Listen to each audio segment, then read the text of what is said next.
with a mother who was a junkie, and it was erratic, but one of the things that seemed to be pretty constant was drug binges, disappearing, coming back 30 pounds lighter, rehab, finding Jesus, and church. Methodist, Baptist, Nazarene, Snake Church, churches.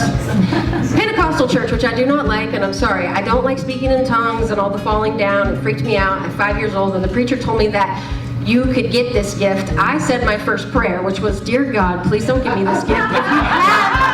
If you have given me this gift, please, please, please take it back. Thank you, I love you." I do.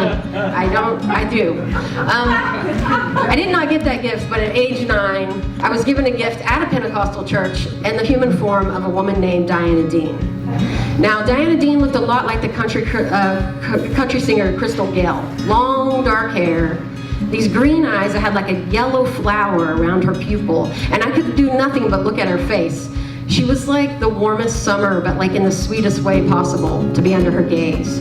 Now, my mother's gaze, it was something else, because she was like a winter landscape. My mom had had so many things happen to her that she just wanted to stick a needle in her arm and disappear. So to be around that was oftentimes just cold. She didn't say "I love you." She wasn't warm in any way of drawing you in. She just didn't know how to be. So to be under her gaze was like feeling like a burden, feeling like someone who just was a problem for them. And so meeting Diana Dean kind of changed everything for me, because every time she saw me, she had a smile. She let me come to her house. She let me stay the night. Going into her house was epic because she had all these paintings on the walls and there was color. I grew up in trailer parks with brown walls. It looked like we barely lived in it. But in this house, there was warmth. And it was something I hadn't really experienced. So to be with her was just everything for me. And I remember being there one day, and I had to write a poem for my 3rd grade English class, and I'm dyslexic, so I struggle. And she would oftentimes read to me, which no one had ever done, and she would help me with my homework. And on this night, she's trying to paint a tree, and I'm trying to write this poem, and I've sat there for like an hour and a half freaking out until I finally just tossed my pencil across the room. Now, if my mom had been there, I'd gotten my ass whooped for that. But Diana Dean looked at me curiously with like a little sideways smile, and she said, "Wiggles." I love that she named me, by the way. "Wiggles, what is wrong with you? Come on, you're making things difficult. You don't need to make things difficult. You talk in poems all the time. You were talking crazy stuff about the wind song of some June bug in the summertime the other day. You can write a poem? Come on, quit being weird." She gives me the pencil back. And I was like, "I don't know, I'm so frustrated." And she's like, "What do you like? What do you love?" I was like, "I love the stars, I love the moon," and I wanted to tell her I loved her, but I didn't know how. And she told me, she was like, "Listen, I'm over here painting this tree that's in the front yard that you and I sit in all the time, and we have warm cookies and we talk about things. I'm just painting something I love. Just sit here, don't think about it. Just go quickly to something you love." So I sat there, and eventually the words started to come. I talked about how I love the stars and the moon and all that, but mostly what I talked about was being under the same sky with Diana Dean. She took my poem and read it under that tree to me, not once, but twice that night. And she said, "If your teacher doesn't give you an A, I will act like I'm your mother and I will set this woman straight." But there were a couple things about Diana Dean's house I actually didn't like. She had all these stuffed animals in the living room that I had to sleep with when I stayed over there on the couch. And they had this glimmer of light that would pop off their eyes, and I was sure they were gonna steal my spirit somehow or murder me. So I would just cover my head. And the other thing I didn't like was when her boyfriend visited, because it took all my time and attention away, and I was so jealous. He would show up on his motorcycle, all black clothes, black boots, all lanky, with a cigarette hanging out of his mouth, too cool for school. And she was his, and I hated it. I would just lay on the couch moping until she, would end up getting in a fight with him. And inevitably, he would burn rubber down the road, and she'd come in. And on this one night, she came in and she stumbled a little bit, and I said, "Are you okay?" And she was like, "Oh, it's just my leg."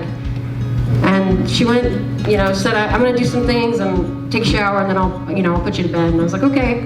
So I laid there for a while, those creepy stuffed animals looking at me. And eventually I had to pee, so I'm like knocking on the door, be like, "I'm sorry you're showering, but I really gotta pee." And she was like, "Come in, but don't flush the toilet." So I don't flush the toilet, I wash my hands, whatever. I'm about to get out as she turns the water off, and she says to me, "Will you hand me my leg?" And I had just seen the movie Vertigo by Hitchcock the day before, and I feel like I'm spinning a little as I pick up the leg that I have no idea was part of the package of her. And as I pick it up, I hear the theme of the Twilight Zone. And I feel this weird feeling in my chest. And I am born a pale person, so the red just gives me away and exposes everything about what's happening as I turn to give her her leg. And then I run out of the bathroom.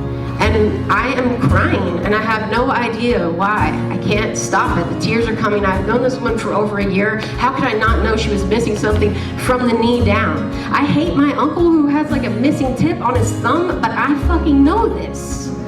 How can I not know this about her? And the tears are just coming, and I don't know how to stop them. And she comes in a robe and sits at the end of the couch, and she's like, Wiggles, Wiggles, let me see your face. And I'm just like, not coming out from under those covers.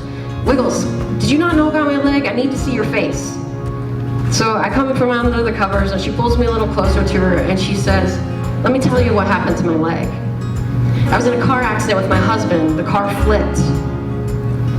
And I don't remember anything else except waking up 3 days later in the hospital, and they say that my husband died instantly in the accident. And they tried everything to save my leg, but they couldn't, and they took it from the knee down. And they said I would have something called phantom leg, where I would still think my leg was there, and it would take a while to get used to it, and you guys, that sounded so sci-fi to me. And then she looked around the room, and she looked at the stuffed animals, and she said, these belong to my husband. They were his favorites. He was a taxidermist. And that's why I have these, because they remind me of him, and I miss him. And my heart was hurting at this point. It was like it could explode out of my chest. I'd never had anyone tell me these kind of things before. Like ever. And here I was in the middle of the room with her, feeling like if reality of my existence could happen, that these hearts would come out of me and fill the entire living room, because it was almost too much. And she takes her leg off, and I can hear a suction. And she says, do you want to touch it? And I reach over and I touch her leg, and it's so warm, and I'm taking in all of the scarring and the fact that she's missing something, and I had no idea. And I just let the tears fall, and I let myself just feel this, because I had felt like 9 years of a frozen landscape. But in one night, she had changed all of that. It was like I could burst open with just so much love. And she took me into her arms like no one had ever done before, and laid down on the couch with me and pulled the covers up over us. And she pulled me so tightly to her. And I just let myself feel it, the warmth. I let myself just take it in and be quiet in it, and I could feel the tears falling from her face onto the back of my neck. And I looked around at those stuffed animals, and I could see the light glimmering, and I knew I would never be afraid of them anymore, because it was the light of someone she loved, of someone she missed, and there was no reason to fear it. And the winter seemed to just melt in one night. And I was just wrapped up in the arms of Diana Dean, and I didn't feel alone, and I didn't feel worthless, and I didn't feel unseen.